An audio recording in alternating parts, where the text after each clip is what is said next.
Halo, selamat siang menjelang sore. Karena ini jam 2 lewat ya. Ya, hampir jam 3. Saya mau cerita tentang ikan koi. Banyak orang yang ingin tahu tentang ikan koi. Apa sih itu ikan koi? Ikan koi itu ikan yang unik. Kenapa unik? Karena dia usianya melebihi usia manusia. Dibandingkan dengan ikan-ikan yang lain yang usianya cuma 2-5 tahun sudah mati. Kalau ikan koi bisa sampai 80 tahun. Nah, itu senangnya saya memelihara ikan koi. Sedangkan jenis-jenis ikan koi, ada beberapa ikan koi yang digemari oleh penghobi.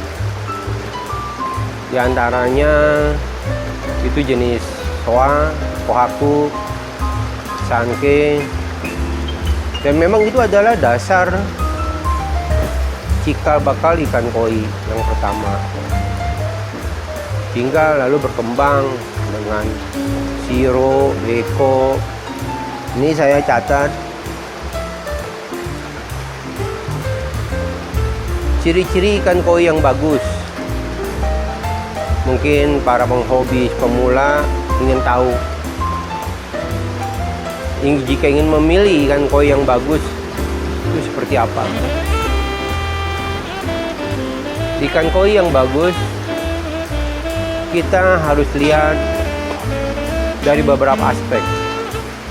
Pertama, itu bentuk dari bodinya ikan. Bodi ikan itu seperti torpedo. Jadi kepalanya, moncongnya agak bulat, badannya agak besar, lalu mengecil ke belakang. Itu ikan yang bagus. Dan carilah ikan ketika kita beli, biasanya penghobi beli penghobi awal membeli ikan pada size antara 10-25 cm. Belilah ikan yang agak panjang, jangan yang buncit, karena kalau yang buncit cenderung kerdil, pertumbuhannya lambat. Jadi pilihlah yang panjang dan pangkal ekornya besar, sirip-siripnya besar, palanya besar bukan berarti palanya besar badannya kecil, berarti itu kurus namanya, atau namanya ya, kurang makan ya. Nah, pilihlah seperti itu. Pertama dari bentuk postur tubuh. Kedua itu adalah pola warna, pola bentuk-bentuk warnanya. Usahakan cari warnanya itu yang solid, antara merah dengan putih. Itu merahnya benar-benar terpisah oleh yang putih, atau hitam di atas merah. Itu betul-betul sepertinya hitam itu ada di tumpukan merah. Jadi itu bagus sekali, nampak kelihatan. Memang namun di usia ikan yang masih kecil, antara 10-20, kadang hitamnya itu masih kita bilang istilahnya tategoi. Tategoi itu ikan yang masih proses pembentukan warna, pola. Namun kalau polanya sudah ada dasarnya, tinggal memperkuat warna, itu cenderung sudah mulai bagus.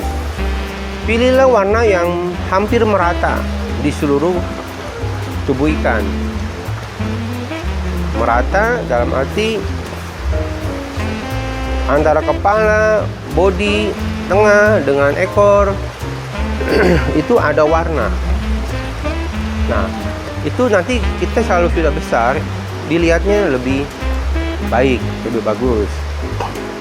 Jadi dua seperti itu. Terus mungkin ada pertanyaan juga dari penghobis, berapa sih luas kolam yang baik untuk memelihara ikan koi? Semakin luas kolam, tentu semakin baik. Namun karena keterbatasan dari lahan, ya. Jadi biasanya umumnya kolam itu di perumahan ya, tidak perumahan, antara 3 kali 5 atau 2 kali 5, ya.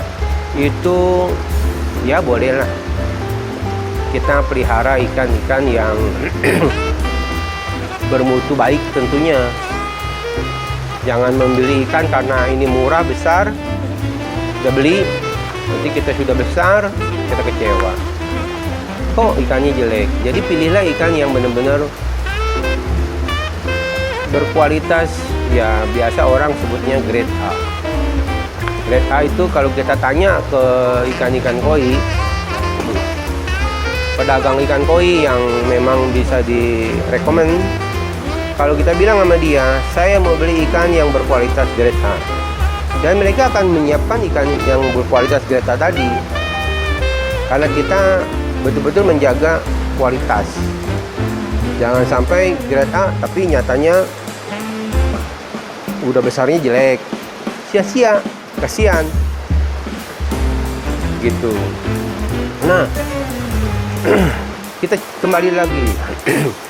Luas kolam yang tadi 2 kali 5 atau 3 kali 5 untuk ikan yang berukuran 5-10 cm itu per kubik, per meter kubik atau per 1000 liter air itu bagusnya sekitar 12 ekor.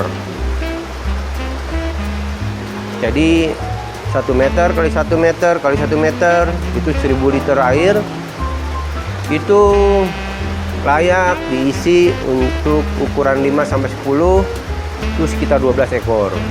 Nah, kalau 10-20 cm itu 9 ekor per kubik. Yang 20 kali 40 6 ekor. Yang 40 sampai 60 3 ekor.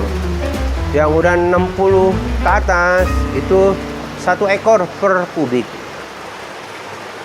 Ini dasar pengalaman saya seperti itu. Nah, itu ikan bisa cepat besar. Ikan cepat besar. Tentunya harus ditunjang oleh filter yang baik, sistem yang baik agar airnya lebih baik. Lebih baik airnya bening, air tidak berbau. Terus juga aerasinya harus baik. Aerator dia meningkatkan oksigen gitu. Oke. Sementara sampai di sini dulu. Nanti kita lanjutkan bagaimana memilih ikan atau bagaimana cara memelihara ikan yang lebih baik.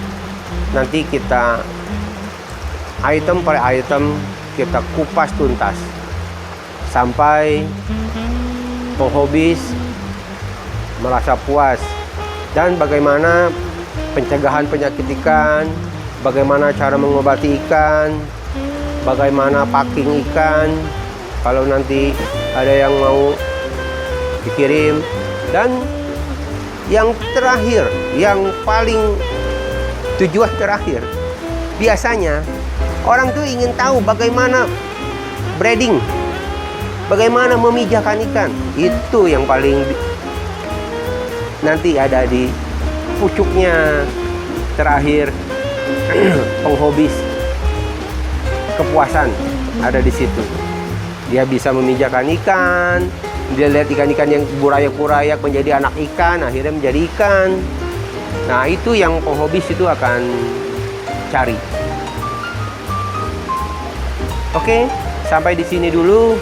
Nanti kita lanjutkan pada episode berikutnya. Bye.